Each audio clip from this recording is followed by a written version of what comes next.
Hello everyone, so come with me to my another night shift duty, and this is my scrub suits and makeup look. So kakagaling ko lang ng 2 days off and ready na naman tayong mag-duty, but I'm not feeling well since ang hirap din talagang mag-adjust ng body clock. So yung unang day off ko is nag-adjust ako ng tulog, tapos yung second day nakabawi-bawi naman ako ng pahinga. So, ready na ulit mag-duty ang person.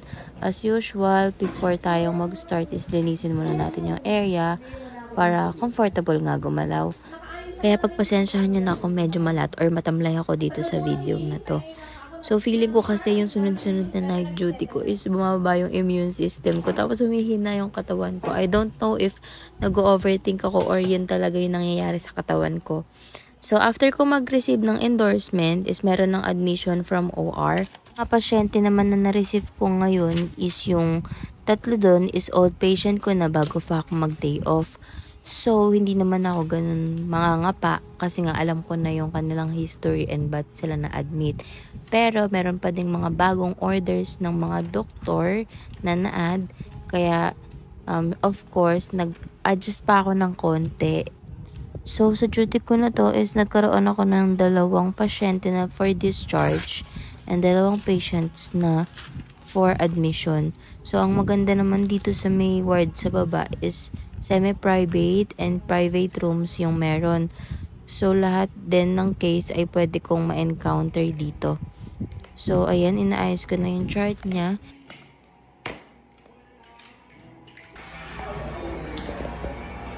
Diba? May pasalubong agad tayo sa duty natin. After ng off. Yes, you heard it right. Meron na naman tayong pasyenteng for blood transfusion na 1 pack RBC and nakuha ko na siya sa laboratory and papa-check ko siya dun sa may ward sa taas sa nurse dun kasi kailangan chine-check siya ng 2 nurses kapag magbibigay ka ng dugo. So, after nun is, habang napalamig ko yung dugo is, I make sure na nakaready na yung 8 PM meds para naman occupied yung oras and walang nasasayang na oras. So, this is my second time na mag-hook sa pasyente ng blood transfusion nung na-rotate ako dito sa ward sa baba. So far, so good naman ang experience ko. Wala naman ibang reactions or bad happens dun sa aking pasyente or sa aking previous na pasyente. Usually kasi may mga problems din na na-encounter habang nagpa-blood transfusion sa pasyente.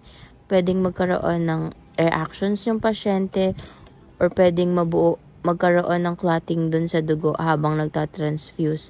But so far, so good. Wala naman anything akong na-encounter na ganun.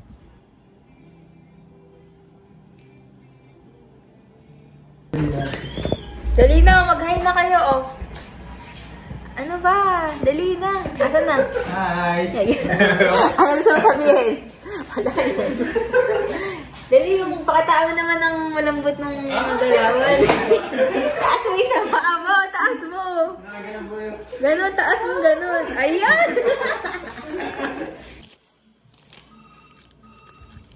Finally, nakaupo na din si ate girl. So, nakapagbigay na ako dyan ng 8 PM medications. Tapos, may nag-rounds din na doktor kasi. And then, nahook ko na din pala yung dugo dun sa pasyente. And yung patient na for blood transfusion is monitoring siya every 15 minutes para makita kung meron mga reactions dun sa may patient habang nagsasali ng dugo. So, naharap ko na din yung mga charts and inunti-unti ko na siya na i-complete kung ano man yung mga kulang or meron man akong nakalimutan na i-carried out na doctor's order. Kapag may time na maluwag ako or wala masyadong ginagawa is hinaharap ko na yung mga charts ng pasyente para naman maunti-unti ko siya and hindi ako matabunan ng gawain. As you can see is iinom tayo ng gamot kasi nga as I mentioned earlier is masama talaga yung pakiramdam ko. So bumili pa ako dyan sa pharmacy namin kasi naubos na yung gamot ko. And of course, alagaan muna natin yung sarili natin bago tayo mag-alaga ng ibang tao. Let's not forget ourselves before others. So, Make sure na naalagaan mo physically, mentally, spiritually yung sarili mo bago yung ibang tao. You always matter. Yourself matter first, of course. And alam nyo ba, isa sa mga realization ko nung naging nurse ako is I make sure na kapag may nararamdaman ako is iinuman ko na siya agad ng gamot. Kasi alam nyo naman dito sa Pilipinas is mahirap magkasakit. Kasi yung bilihin pa lang ng gamot ang mahal na. Lalo na sa work ko, hindi naman ako pwedeng umabsent. Syempre pag umabsent ako, salary deduct pa, diba? De wala na akong kikitain. Charot. Talaga naman na for the past few months is na encounter ko na umabsent kasi talagang masamay pakiramdam. It's either nag-LBM or nagkaroon ng lagnat. I make sure naman na mag-i-inform ako agad sa head nurse namin. Kasi minsan talaga mahirap talagang pumasok lalo na kung hindi mo talaga kaya tapos maghahawa ka ng pasyente. What if magkaroon pa ng problems? Kasi nga, you're not feeling well, tapos mag-handle ka ng patients. Minsan talaga nakakapagod, physically and mentally sa work-related. But anyways, pag may mga ganong days, is tuloy lang, laban lang, inom lang ng gamot. And after that, aura-aura na ako, parang ganito lang. So, ayan, nakakuha na ako ng gamot doon sa pharmacy. And nakaka-enjoy yung magkuha ng gamot kasi para ako nagsha-shopping.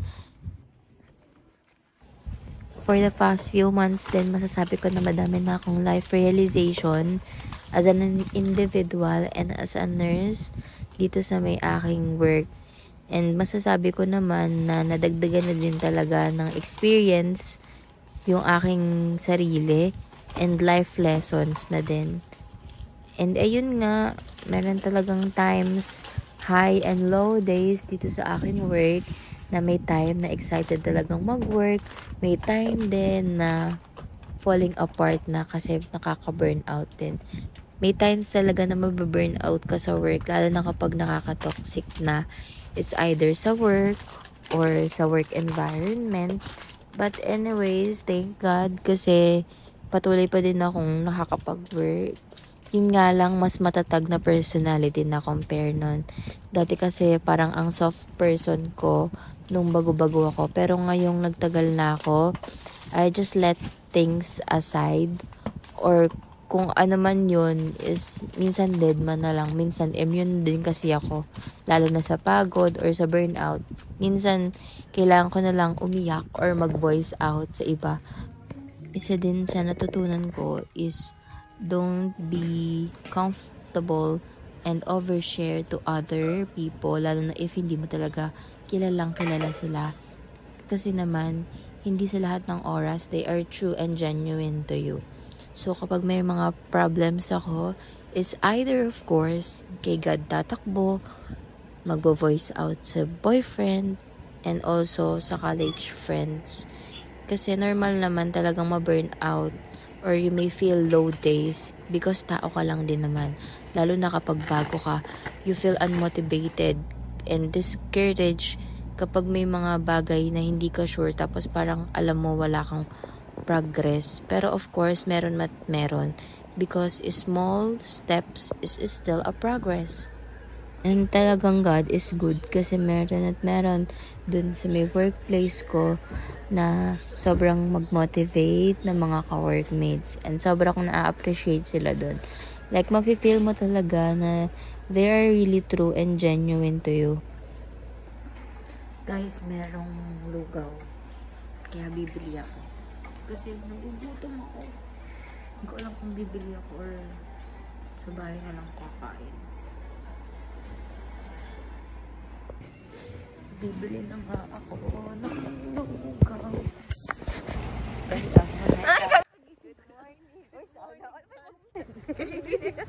And dahil kakadaldal ko is nagutom na tuloy ako.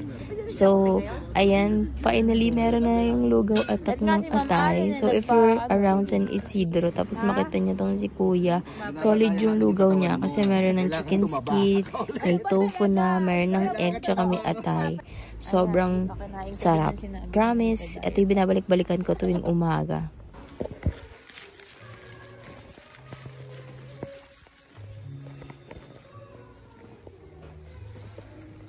What is diet?